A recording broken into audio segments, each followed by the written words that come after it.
thank you all for having me here today. It is always good to be here, and I have to say the seat cushions are really a game changer. I just wanted to let y'all know that. So when I started to get my information and my notes together for this talk, I got pretty overwhelmed pretty quickly because I realized that there was really no way that we could cover all that is happening in our country in terms of this anti-trans legislation wave that we're seeing. So what I hope to do is to kind of offer sort of a bird's eye view, or maybe even a Google Earth view of the sort of scale and types of bills that are out there and their impact on trans people as well as what could be coming, and then just sort of explore what this means for us as spiritual and ethical people and how we respond. So when I say I was overwhelmed, at first that is because the number of anti-trans bills that has happened is extensive. So according to translegislation.com, in 2023, nationwide there have been 562 bills targeting trans people that have been introduced. Yes, that's a lot. Of those, 79 have already passed, and another 354 remain active in some capacity. So the number of bills introduced also has more than doubled from 2022 to 2023. So in 2022, we had about 174 bills that were introduced nationwide. This year, it's over 500.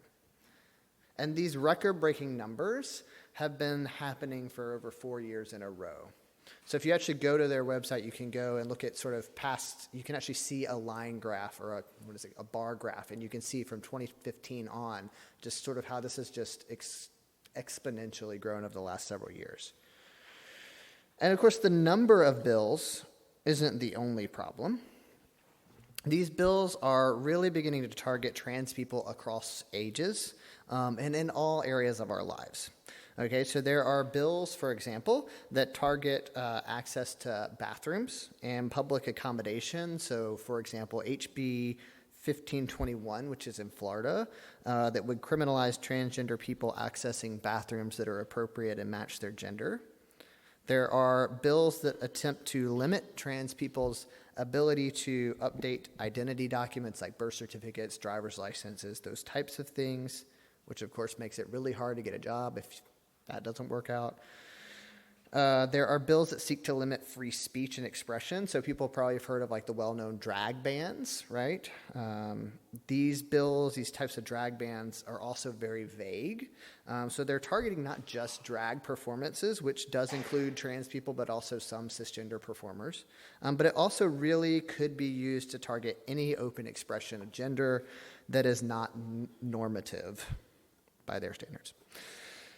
There's, of course, also the sports bans. Those were more prevalent last year, but have continued to be an issue, banning trans student athletes. There are bills that seek to censor schools and teachers from talking about trans and queer identities, or requiring teachers to ignore students' names and pronouns, to out them to their parents, to report them to DFACS, a lot in education. And yes, there are, of course, the many, many bills, really seems to be the wave of them this year, that are seeking to ban access to life-saving, gender-affirming medical care for youth, like SB 140 here in Georgia that passed. And of course, some are even seeking to ban it for certain adults as well. So we've seen bills like that in Kansas, Oklahoma, and South Carolina. I personally am afraid that they will expand these blocking access to care to include more ages and more trans people in the future. Obviously, I can't predict that, but just kind of knowing how things are going, it seems like it's a possibility. So we don't have time to go into all of these bills, to all of the different areas or the ways that they are being used across the country. But suffice it to say that this is basically a systematic attack on trans people by the far right.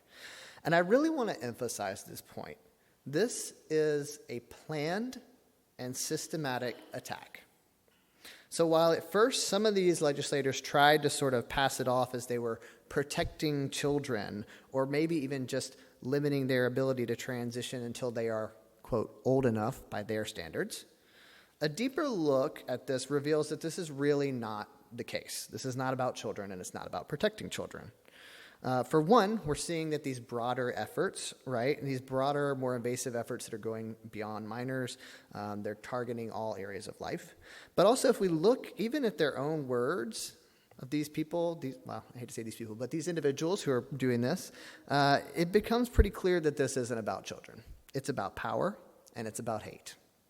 So, for example, Michael Knowles, who is a right-wing podcaster, said, and this is a quote, "There can be no middle way in dealing with transgenderism. It is all or nothing." It goes on to say, "Transgenderism must be eradicated from public life entirely." So I want to be clear here. That is the goal, to eradicate trans people from public life entirely. And then there's, of course, the leaked emails that came out between South Dakota GOP Republican Fred Dutch, anti-trans lobbyists, as well as other state legislators. And these emails show a very systematic attack that's also being fueled by a sort of so-called religious motivation. In looking at these emails, there's a professor, Thomas, and I'm going to mispronounce this last name, but I think it's Lackey, is an associate professor of history at Grandview University. In an interview with Vice magazine on these particular leaked exchange, he said that this is the language of Christian nationalism. He goes on to say, "It is the language of people who very much believe they are doing God's will, and it's the language of people who very much believe that they are engaging in a holy war." It's very scary, yeah. So that's the reality. That's the broad picture. That's the reality of what we're dealing, right? To say the least, it's not good. It's pretty bad. And we know that these efforts will cause harm, perhaps maybe the most harm, at least for now, to our youth. Just some statistics on that. The Human Rights Campaign estimates that just about 31% of trans youth, and they're calculating that as between age 13 to 17, 31% of these youth currently live in a state that has passed bans on gender-affirming care, and at least 13.2 of these youth are at risk of losing access to care.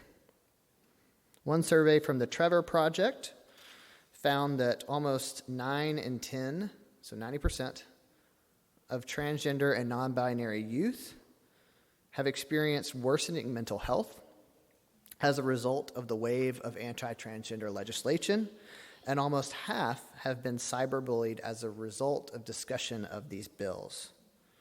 So like many, I fear, unfortunately, that this will possibly lead to an increase of suicide ideation or suicide attempts by an already vulnerable population. So to say the least, this is potentially a life or death issue.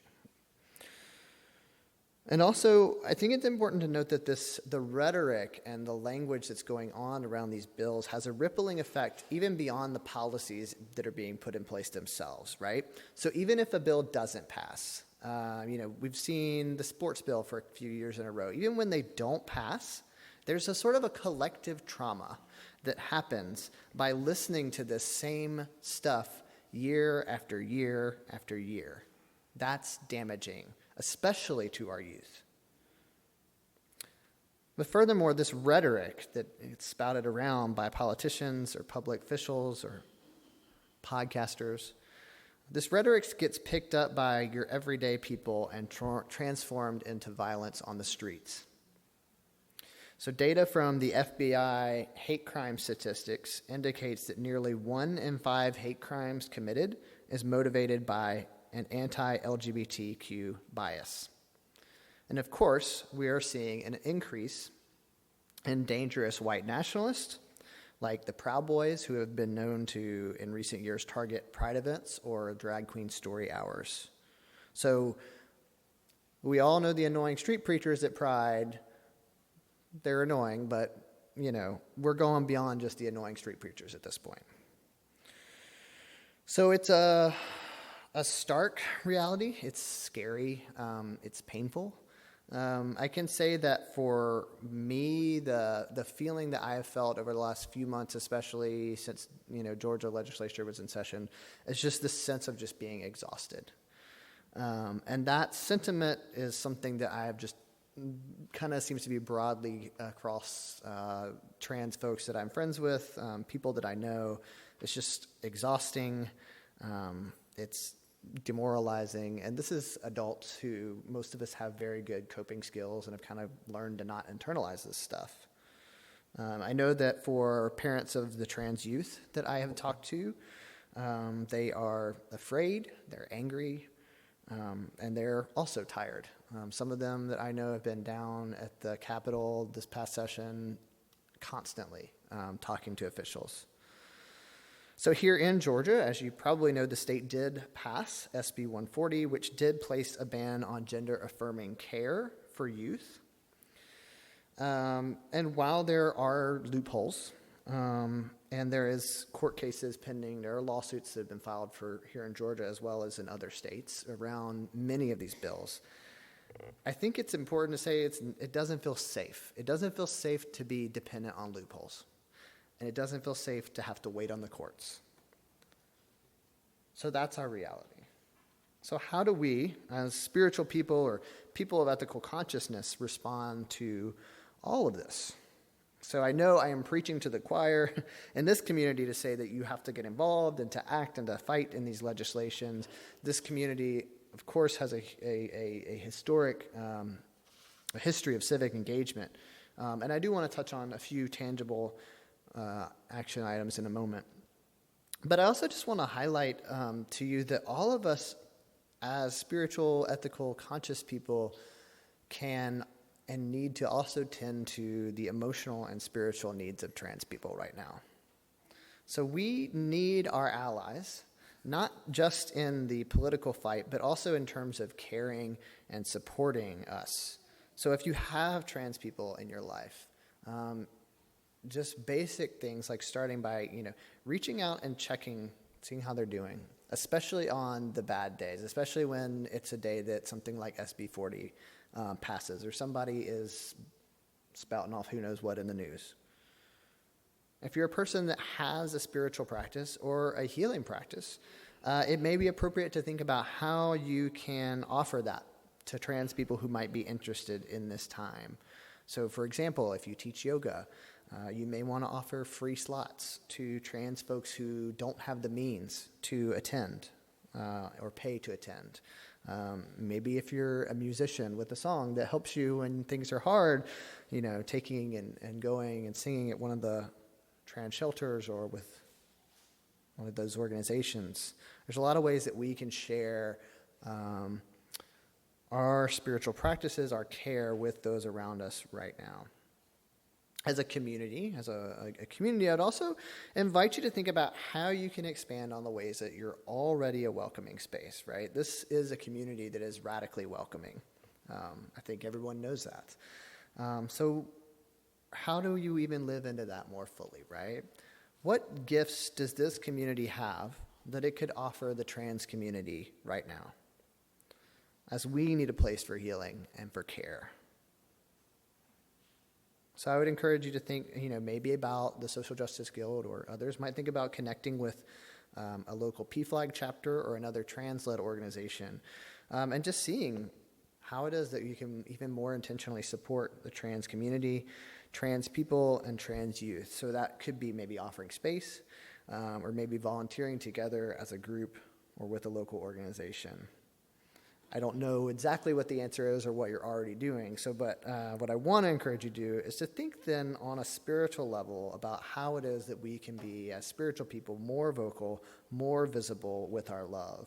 Because people need this love and care right now more than ever. And I know that this community has a lot of love and care to give. I think we also, as spiritual people, ethical people, we need to be really amplifying our voices in the public sector. So again, I think that the sad reality is that the loudest and most dominant religious voices is that of far-right Christians or Christian nationalists. So as spiritual people, whether that's people of faith or simply people of ethical consciousness, we need to be loud about the fact that harming trans people is against our faith or our spirituality or our sense of ethics or our values. We need to be clear that those who are speaking hateful words do not speak for us. All of us have values. And we need to make it clear that the people who hold the values of love, inclusion, and justice are just as numerous in our society, if not more so, than those who are speaking hateful religious rhetoric. And I also believe that we need to cultivate hope. As spiritual people, we need to cultivate hope. Trans people especially need hope right now. And I don't mean a sort of surface level hope, right, that just pretends everything is okay, or that, God will just wave a magic wand and make things better, right? Because that's not really helping anybody. Right. Rather, I think that we need to lean into the various ways that we do find hope. And that's going to look different for everybody, right? For some of us, that might be a more spiritual practice. For others, it might not be. So maybe you have a spiritual practice that helps you to feel grounded, that helps you to cultivate resilience in the midst of turmoil. Or maybe hope for you comes just from the sheer grit and determination that we will fight like hell until we win. Or perhaps you do have a sense of God or the divine, and maybe some hope and a sense of feeling that we have support or sustenance from that presence. Whatever it is that gives you hope, I just want to invite you to lean into that at this time. So for me, I once saw this church sign that said, "Trust God, but lock your car."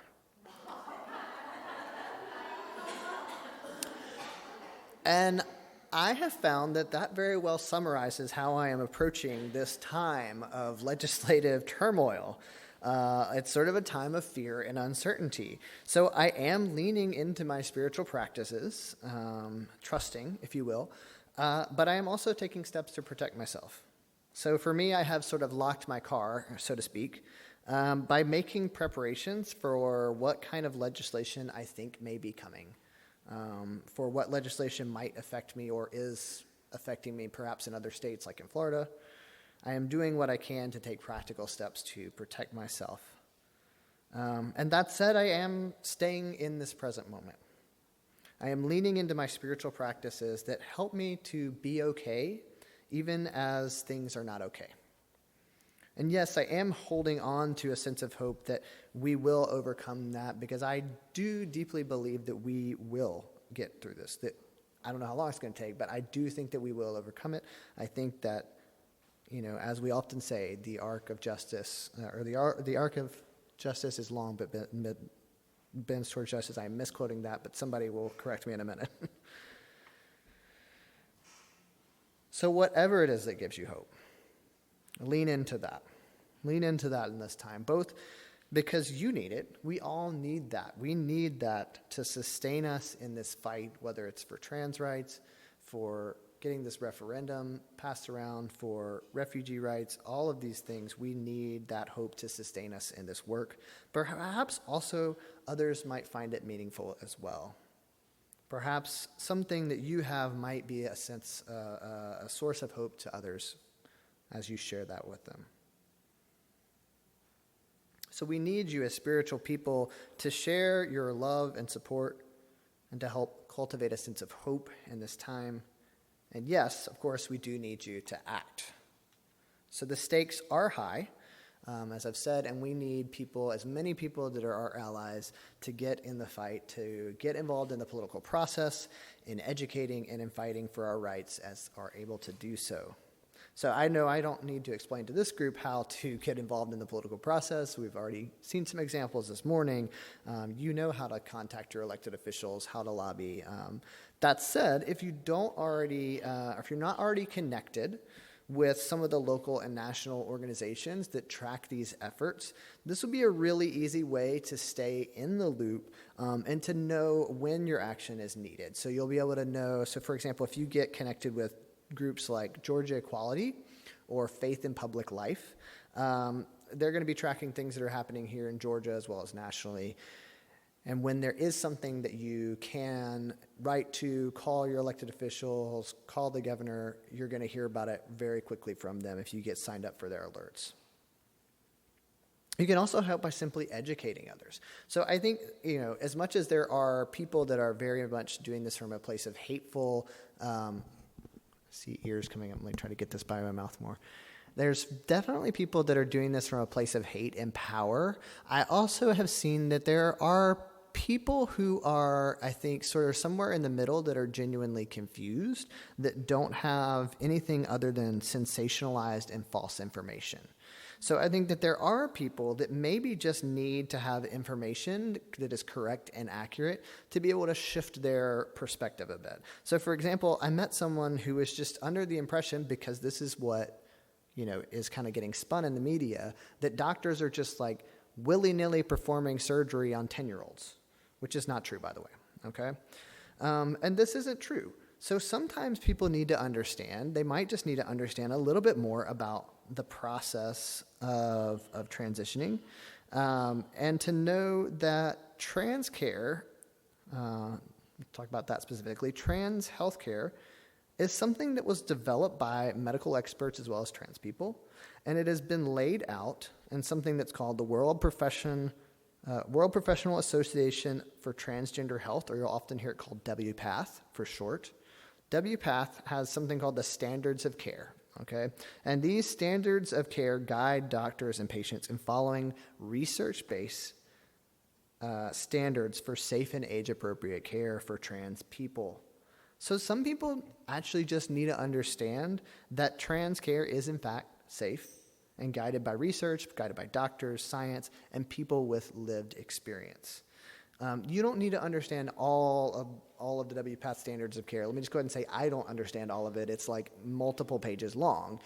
It's for doctors. But what you can do is just to know and to be able to understand that there is a process, right? That it is research-based, it's scientific, it's age-appropriate. And to just be able to put some of these myths that you hear, just to be able to just correct them. If you really want to dive into it, it's wpath.org is where you can read about that. But also if you get into any of these things like Georgia Equality or any of the parent resources, PFLAG, they're going to be able to sort of hit some of those high-level myths as well, just to kind of give a broad perspective. And finally, I want to just note that there are resources for trans families, for trans youth especially, including emergency grants, as well as tips for navigating this sort of legal landscape that we're in right now. So organizations like Georgia Equality, as well as Southern Equality, the ACLU, and others all have resources for families of trans kids, trans youth. And I would encourage you to support these organizations at this time, right? Because really the ability to sort of find our way, even as we still have to deal with these laws in place, is going to be really important to sort of maintaining that mental health and wellness for youth so that they don't lose access to care. You can get involved in their actions effort, but also encourage you to consider donating. So, for example, these legal and emergency grants that are helping to be able to support trans youth and being able to access care where they're facing these bans in their state. One I want to point out is the Southern Equality one. So I'm going to spell this out for you. If you go to southernequality.org/ST as in Tom, Y as in yo-yo, E as in echo, P as in Paul, okay? So you can go to that website and you can learn about their project. It's the Southern Trans Youth Emergency Project. And you can also donate to that project as well. So this project offers resources and emergency grants specifically to trans youth who are in southern states that are to be able to support them in their continued access to care.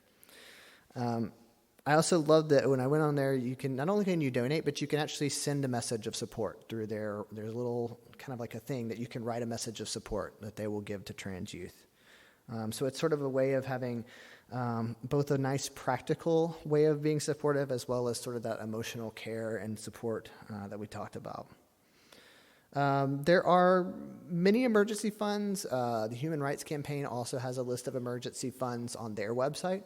But I liked this one, Southern Equality, because it is geared at specifically those who are in southern states. So things right now are, like I said, not great. And my hope is that I was able to give you sort of a broad picture today of the kinds of things that are happening, the kinds of efforts that are going on, and maybe at least just a couple of tangible steps on how to help fight them. I think all I can really say is that we need you. We need your love. We need your support. We need your voice. We need your vote, your action. There is a lot of work to do, and this can feel really overwhelming at times to kind of look at all of this. There's a lot of work to do, but I also believe that each of us can do something. Even if we can't do everything, each of us can do something, and that cumulatively, that will make a difference. So thank you for always being a place that is committed to justice, to love, to radical welcome, and I invite you to just continue to live into that in all the ways that you can. So thank you.